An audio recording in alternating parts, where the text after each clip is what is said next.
Chef Mahendravarma. நான் எனக்கு செய்ய போகிறது கொங்கு சிக்கன் பிரியாணி. இது வித்தியாசமாக இருக்கும், ரொம்ப அருமையாகவும் இருக்கும். நான் எப்படி இன்றைக்கி செஞ்சு காட்டுறேன். கொங்கு சிக்கன் பிரியாணி பண்ணுறதுக்கு ஒரு 100 ml சுத்தமான செக்கு போட்ட நல்லெண்ணெய் எடுத்துக்கணும். எண்ணெய் நல்லா காஞ்ச பிறகு 2 கிராம் பட்டை லவங்க ஏலக்காய் சேர்த்துக்கணும்.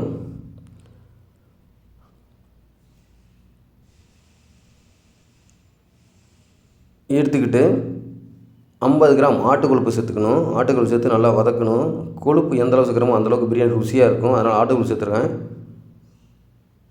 நல்லா கொழுப்பு மெல்ட் ஆகி நல்லா எண்ணெய் மாரி ஆகும். இந்த எண்ணெய் வந்து ரொம்ப ருசியாக இருக்கும். இப்போ வந்து நம்ம 400 கிராம் பெரிய வெங்காயம் சேர்த்துக்கணும். வெங்காயத்தை போட்டு நல்லா வதக்கணும். ஒரு 7 பச்சை மிளகாய் சேர்த்துக்கணும் 1 கிலோவுக்கு. உங்களுக்கு எந்த அளவுக்கு காரமோ அந்த அளவுக்கு சேர்த்துக்கலாம். மினிமம் 6 to 7 சேர்த்துக்கலாம். வெங்காயம் நல்லா வதங்கிறதுக்கு என்ன பண்ணுறோம்னா, நம்ம தேவையான கல்லுப்பு சேர்த்துக்கணும். கல்லுப்பு சேர்த்தா சீக்கிரம் வெங்காயம் வதங்கும். வெங்காயம் வதங்கி நல்லா ப்ரௌன் ஆகிடுச்சு. இப்போ வந்து என்ன பண்ணுறோம்னா 150 கிராம் இஞ்சி பூண்டு அரைச்சதை சேர்க்கணும்.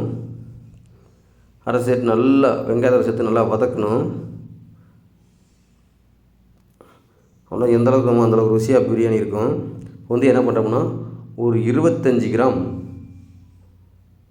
கொத்தமல்லி, ஒரு 25 கிராம் புதினா ரெண்டையும் ஒன்றா சேர்த்துக்கணும். ஒன்றா சேர்த்து நல்லா வதக்கணும்.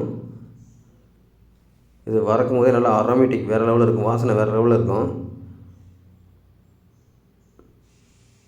வதக்கிட்டு மிளகாய் தூள் ஒரு 1/2 ஸ்பூனு, 3/4 ஸ்பூனு கொத்தமல்லி தூள், மிளகுத்தூள் 1/2 ஸ்பூனு, ஜீரகத்தூள் 1/2 ஸ்பூனு எல்லாத்தையும் ஒன்றா சேர்த்து அந்த வெங்காயத்தோடு நல்லா வதக்கணும்.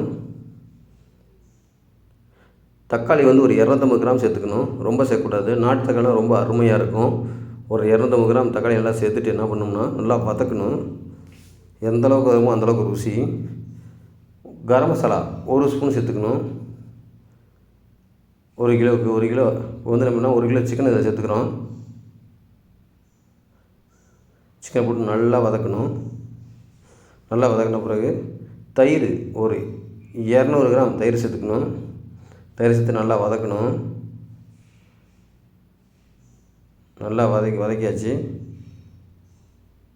இப்போ வந்து நம்ம அந்த பிரியாணியில் என்ன சேர்க்குறோன்னா மட்டன் வேக வச்சு தண்ணி எடுத்துக்கணும். வெறும் தண்ணி சேர்த்து நடக்காது. மட்டன் வேக வச்சு தண்ணியை நல்லா வடிகட்டிட்டு அது வந்து 1 கிலோவுக்கு 1.5 லிட்டர் தண்ணி ஊற்றணும். அப்போ தான் பிரியாணி நல்லா ருசியாக இருக்கும். நீங்கள் சிக்கன் பிரியாணி மட்டன் பிரியாணி எது வேணுமோ அந்த மட்டன் ஸ்டாக் வாட்ரு மட்டன் வேக வச்சு தண்ணி ஊற்றினா ரொம்ப அருமையாக இருக்கும்.